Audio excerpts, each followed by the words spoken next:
Hello friends, welcome back to our YouTube channel facts frame. ఈ month వచ్చేసి March నెల కదా. సో మార్చ్ నెలలో మనందరికీ బాగా గుర్తొచ్చేది ఏంటంటే ఐటీఆర్ రిటర్న్స్ ఎలా ఫైల్ చేయాలి, ఏంటి వాటి యొక్క బెనిఫిట్స్ ఏంటి అనేది అయితే మనందరికీ చాలా ఇయర్స్ నుంచి గుర్తు వచ్చే పని కదా. సో నేను ఒక 5 ఆప్షన్స్ అయితే తీసుకొచ్చాను under section 80C old resume ప్రకారంగా. ఆ 5 ఆప్షన్స్ అయితే ఈరోజు వీడియోలో మనం క్లియర్గా చూద్దాం. Let's get into the video. First option పేరు వచ్చేసి public provident fund PPF. Next వచ్చేసి national savings certificate NSC. Next వచ్చేసి సుకన్య సమృద్ధి యోజన ఎస్ఎస్వై.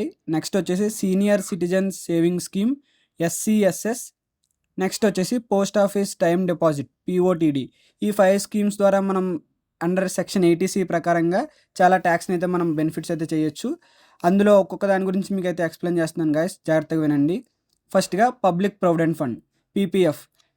ఫస్ట్గా పీపీఎఫ్లో మీరు ప్రతి ఇయర్ 500 నుంచి 1.5 lakhs దాకా అయితే ఇన్వెస్ట్మెంట్ అయితే చేయొచ్చు.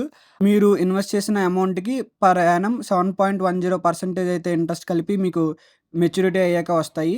అది వచ్చేసి పీపీఎఫ్ అనమాట. నెక్స్ట్ వచ్చేసి నేషనల్ సేవింగ్ సర్టిఫికేట్ ఎన్ఎస్సి. ఈ ఎన్ఎస్సిలో మీరు ఎవ్రీ ఇయర్ 1000 నుంచి అప్ టు 1.5 lakhs దాకా అయితే ఇన్వెస్ట్మెంట్ అయితే చేసుకోవచ్చు. ఇది కూడా సెక్షన్ 80C ప్రకారంగా ట్యాక్స్బుల్ ఉంటుంది.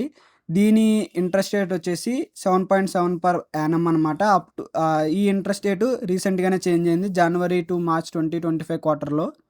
నెక్స్ట్ స్కీమ్ పేరు వచ్చేసి Sukanya Samriddhi Yojana SSY.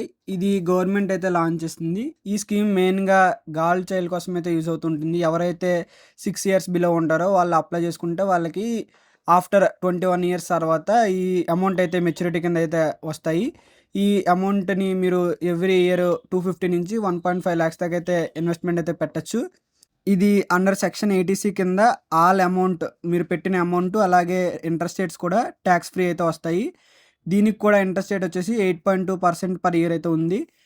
Next scheme పేరు వచ్చేసి సీనియర్ సిటిజన్ సేవింగ్ స్కీమ్ ఎస్సిఎస్ఎస్. ఇది కూడా government back dated retirement scheme అయితే ఉంటుంది. లైక్ దీంట్లో మీరు ప్రతి ఇయర్ 1000 నుంచి 30 lakhs దాకా అయితే ఇన్వెస్ట్మెంట్ అయితే పెట్టుకోవచ్చు. ఇది అప్ టు 1.5 lakhs దాకానే ట్యాక్స్ బెనిఫిట్స్ అయితే ఉంటాయి. దీని ఇంట్రెస్ట్ రేట్ వచ్చేసి 8.2 per annum అయితే ఉంటుంది. ఇది కూడా రీసెంట్లీగానే చేంజ్ అయింది ఫ్రమ్ మార్చ్ క్వార్టర్లో. నెక్స్ట్ వచ్చేసి పోస్ట్ ఆఫీస్ టైమ్ డిపాజిట్ పిఓటిడి. ఇది కూడా గవర్నమెంట్ స్కీమ్ అనే చెప్పుకోవచ్చు. ఇందులో మీరు ప్రతి ఇయర్ 1000 నుంచి ఇన్వెస్ట్మెంట్ అయితే పెట్టుకోవచ్చు అప్ టు యువర్ చాయిస్. దీనికి కూడా అండర్ సెక్షన్ 80C కింద మీకు ట్యాక్స్ బెనిఫిట్స్ అయితే వస్తాయి. దీని ఇంట్రెస్ట్ రేట్ వచ్చేసి 7.5% per annum అనమాట. పైన చెప్పిన 5 స్కీమ్స్లో మీరు ఏదైనా స్కీమ్లో ఇన్వెస్ట్మెంట్ చేస్తుంటే కింద కమెంట్ సెక్షన్లో తెలియజేయండి. అలాగే మీకు ఇంకా ఎలాంటి ఫైనాన్షియల్ న్యూస్ కావాలనుకుంటే please hit the subscribe button and share the video. Thank you.